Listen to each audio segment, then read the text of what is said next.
आसंता 11 तारिखर ढेंकानाल विश्व प्रसिद्ध जोरंदा मेला महण महण घीओरे झाड़ जलिब से सजई होछि महिमा पीठ जोरंदा विभिन्न मठ मंदिर गुड़िक रंग कर नीतिकांति प्रस्तुति शेष होइछि। चलित वर्ष पाग भल रहितबारु हजार हजार साधु सन्थक सह लक्ष लक्ष श्रद्धालुंक समागम हेबा आशा रहिछि। एबेठारु श्रद्धालुंक गहली आरंभ हेलाणी। दोकानी पसरा मेलाइलेणी। मेला को शांति श्रृंखलार सहित पालन करबाकू महिमा सन्यासी और प्रशासन पक्षर मिलित बैठक अनुष्ठित होइछि। जनसमागम को आखि आगरे रखी व्यापक पुलिस मुतयन कराजिब।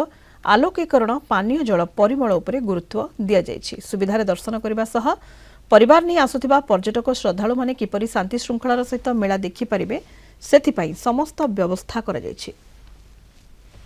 एटी विभिन्न विषय उपर निष्पत्ति निगला नेथर आम केमी सुरखुरे माघमेला करें तार परिमल व्यवस्था केमी आम ध्यान रखिपर लोकों गमनागमन केमी सुविधा रहिबो एवं मद्यप व्यक्ति मानक केमी सेठी गंडगोल रहिबो नहीं ए सब बाबद आम चर्चा कले आम गोटे स्केच मैप प्लान कर बहुत करूचु। आम स्केच रे दर्शाइबू कोठू केमती गाड़ी संचालन केमती होबो केमती पार्किंग करा जीवो केमती श्रद्धालु माने मंदिर को प्रवेश करबे केमती एग्जिट करबे सब प्रकार प्रस्तुति मध्य करा जायछि। मठ मंदिर यात्रा पड़िया सब प्रकार आलोकीकरण व्यवस्था करा जायछि। जेनेरेटर सुविधा करा जायछि।